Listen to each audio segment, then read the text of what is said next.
Happy Startup Week, Fort Collins. My name's Art Maples. I'm with NASA, and I'm coming to you from just down the road here in Denver. I'm going to talk to you today a little bit about how you can access and license NASA technologies for use in your business. But first, I'm going to address one question I get sometimes, which is NASA, Colorado? What gives? Thought you guys were in Texas and in Florida. Well, it's true, we have major facilities in those locations, as in a number of other places around the country. But I want you to understand that a huge amount of our work, a huge amount of the missions we work on, is done with partners in industry, universities, institutes around the country. And a huge amount of that work is done right here in Colorado. And that's not just with the big aerospace giants like Lockheed Martin. That's with small companies too. We have a small company down in Durango working on NASA projects, as well as scientists in Fort Collins working on our science and stuff everywhere in between. Well, that's not what I'm here to talk about today. I just want to let you know that we're not as far away as you might think. All right, so let me give you a short rundown on what we're going to cover here today. So first, I'll give you a little overview of our technology transfer program. I'm going to touch on T2X, which is a pilot program specifically targeting startups. Give you a real-world example of a startup that's built their business around a technology they've licensed from NASA. Go a little bit into detail on how to search and actually license a technology. Touch on some additional resources that might be of interest to you. And if you stick around all the way to the end, I've got a short video that's just a little bit of NASA inspiration for you. Okay, let's talk technology transfer. So it's part of NASA's mission to ensure that our innovations are made as broadly available to the public as possible, and really to try and maximize the benefit to the taxpayer for their investment in NASA. There are a number of different ways in which we do this, but one of the main ones is through our technology transfer program.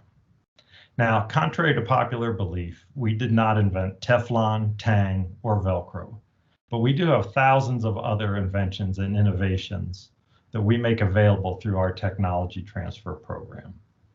Now, the way this works is if a scientist or an engineer at NASA invents something, has a creation that is innovative enough and of potential value to others, that NASA will apply for a patent for that technology. Now, just so you know, we're not doing that so that we can make a lot of money off of it. The reality, though, is that if we don't do that, it's hard to guarantee that we can utilize it, let alone make it available for others to use. At the beginning, I mentioned that we have centers in Florida and Texas. We actually have 10 centers around the country. And at each one of those centers, there's a technology transfer office with specialists who know about licensing technology and what is available within NASA. And they'll work with you to identify the right technology and to help you pursue a license to it if you are interested. Now, the other thing I want to mention briefly is the T2X program. This is a new initiative that NASA is piloting this year to try and work closer with startup companies and entrepreneurs. And we're taking a regional approach to this. We're picking certain regions in the country that have very strong entrepreneurial ecosystems, places where there are accelerators, incubators, angel investment, state and local programs to support startups and entrepreneurs. And we're looking to partner with them to help make these technologies of ours more accessible for startup companies to utilize. Now, I don't have to tell you, Colorado is one of those places that is really a great entrepreneurial ecosystem. So we're working here in Colorado to try and identify those sort of partners to work with. And one of the first here, right off the bat, is Fort Collins Startup Week.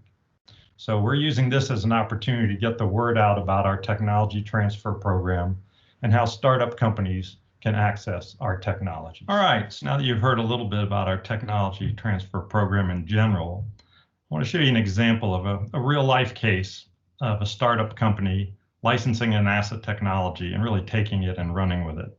And this is one of my favorite cases. It has to do with a scientist at NASA named Jackie Quinn, who was working on environmental remediation technologies. And she actually happened to be my office mate for a number of years when I worked at Kennedy Space Center. And one of the cool things about this is that the company that took this technology and has really built a business around it was actually started by some students at Rollins College in Florida. They had worked with the technology on a student project and were interested enough and thought it had enough potential to launch a company based on this and license the technology from NASA. So first we'll hear a little bit from Jackie, and then we'll hear a little bit from the company.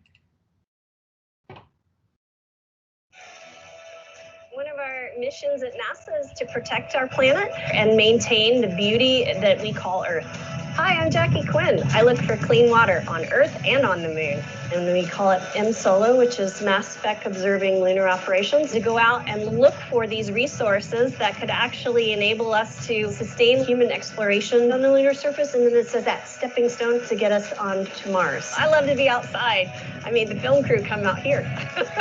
The Earth is pretty cool. And if you can capture that energy and bring it back into your workplace, it just makes you all the better and more creative. That's why it's so important to protect every bit of it. I've had an opportunity to work on a number of environmental cleanup technologies, actually going out and doing the cleanup at the site. I've worked on the space shuttle, and then I went into technology development, and now I'm working on a lunar mission. I mean, what a cool way to grow up, right? Professionally.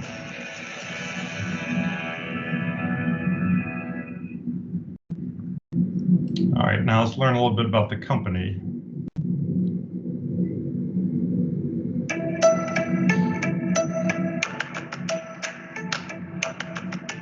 Ecospheres is a clean tech solutions company focused on green and cost-effective technology to extract and destroy contaminations like PCBs, like dioxins, DDT. We're looking to clean up the world, one waterway at a time. A lot of these PCBs just naturally got into our groundwater, got into our sediment systems, and it still persists today. PCBs cause a slew of diseases: acne, asthma, respiratory issues, high blood pressure. They cause cancer.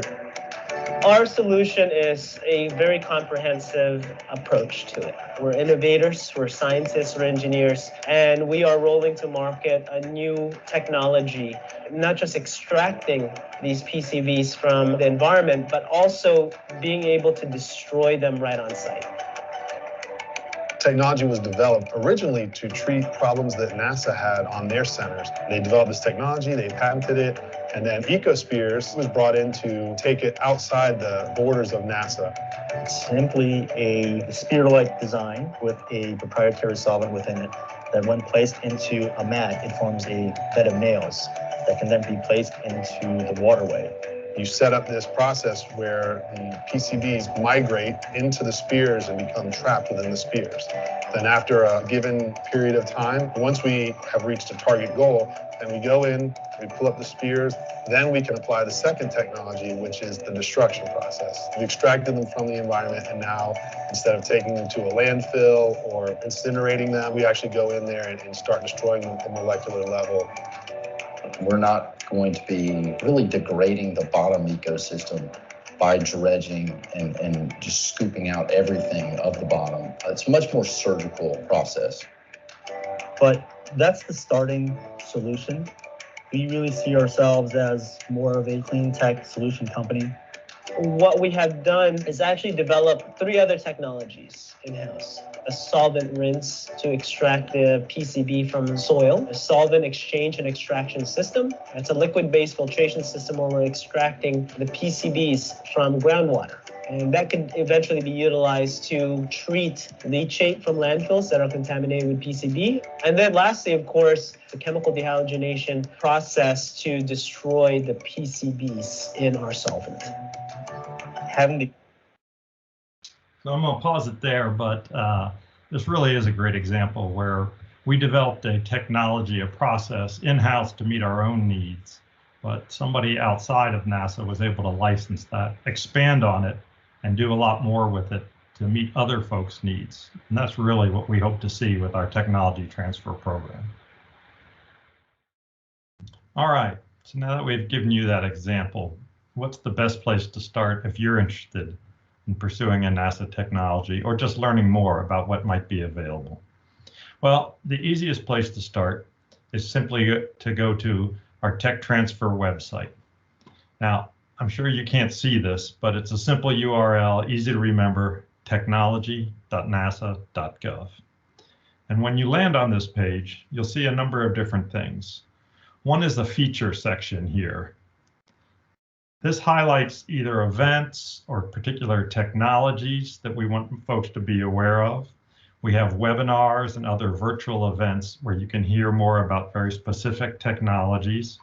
There's also a sign-up link down here for our newsletter where you can stay abreast of things that are happening in our tech transfer program. Down below this window, you'll see a search box.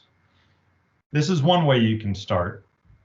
And certainly if you think you know what you're looking for, or if you know maybe what NASA Center was working on it, you can always type in your topic here, you can search, and if you happen to know that it might be coming out of a particular NASA center, you can pick that center to narrow down the results.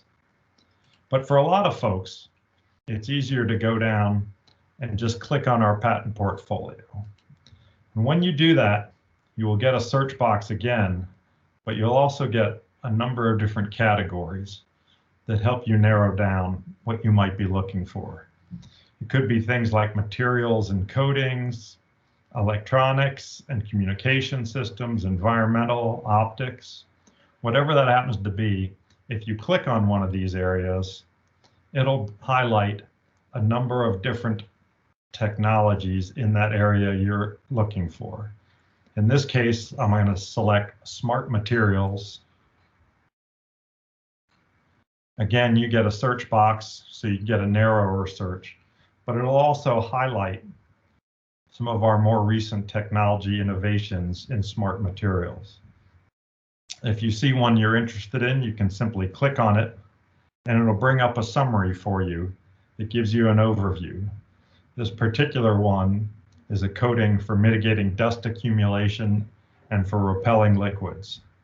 You can scroll down through this, get a little bit of a sense of the technology, what its potential uses are.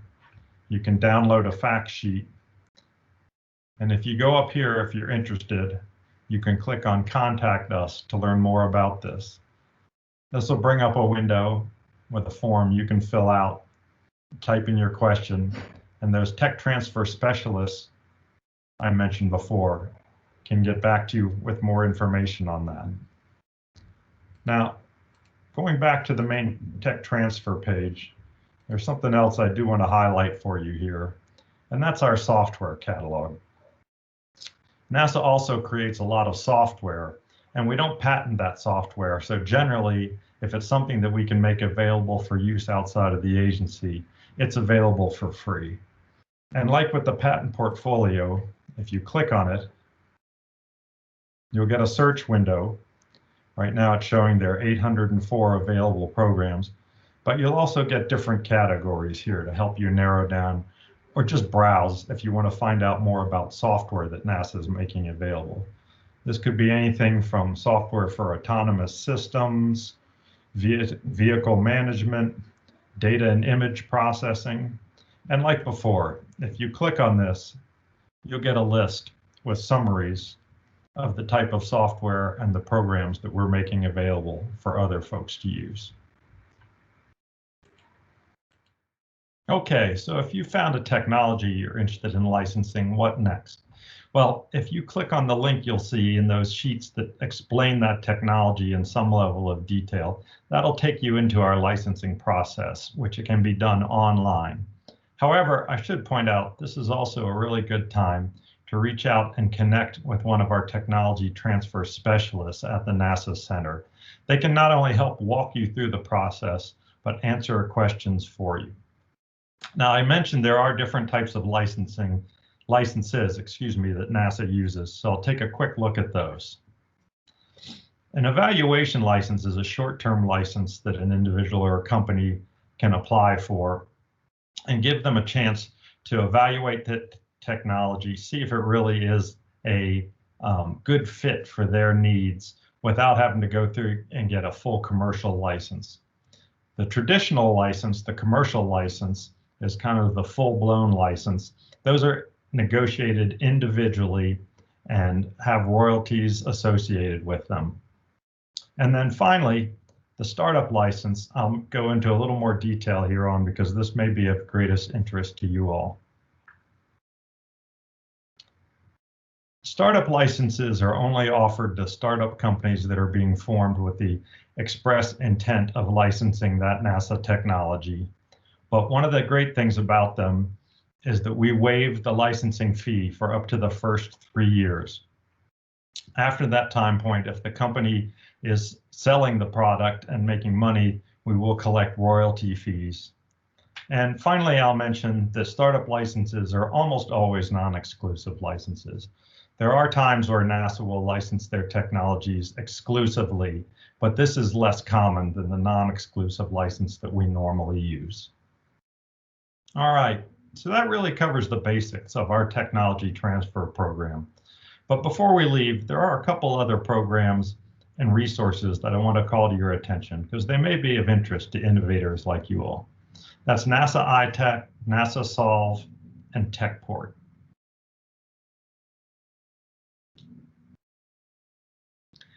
NASA ITech is a program we have that brings in innovators from outside the aerospace community to highlight technologies they have developed, they are working on, that might have applications in our aerospace needs. We don't provide funding to these companies, but we put on events where these companies that are selected can present their technology to a distinguished panel of NASA technologists, industry leaders, and investors. And in many cases, these companies go on to find opportunities and investments through these events. And we learn about technologies that we might not have otherwise known about, that maybe not have been intended for use in space, but that could be valuable for our missions. NASA Techport is a great resource for those of you who really want to geek out and learn more about technology work going on within NASA. If you go to techport.nasa.gov, this website brings up a search engine that you can go deep and learn more about particular technology areas and research at NASA. Now, I will point out that does not mean that the work you find in here is something that can be licensed, but it's a great way to go deep and learn more about the research, the particular technology, that particular area of interest, and possibly find some supporting information if you are looking to exploit one of the technologies we have developed. And finally, I want to highlight NASA Solve. If you go to this website, you can learn about our Prizes and Challenges program and crowdsourcing program. This is how we reach innovators who are outside our normal network and bring in great new ways to do things, solve problems, and meet some of our challenges in ways that we might not normally think of. This is another great resource for creative folks like you who can become involved in the space program and help us meet our needs without being a traditional contractor or grantee. All right, well, I hope you found this useful. Thank you for joining me today in this. And I want to say a special thanks to Fort Collins Startup Week for including me in this year's event. You'll see my email address at the very end of this if you have additional questions. You can reach me that way. But as I promised, if you stuck around this long, I'm going to give you a couple-minute video, just some NASA highlights for 2021 as a little inspiration. Thank you very much, and I hope you enjoyed it.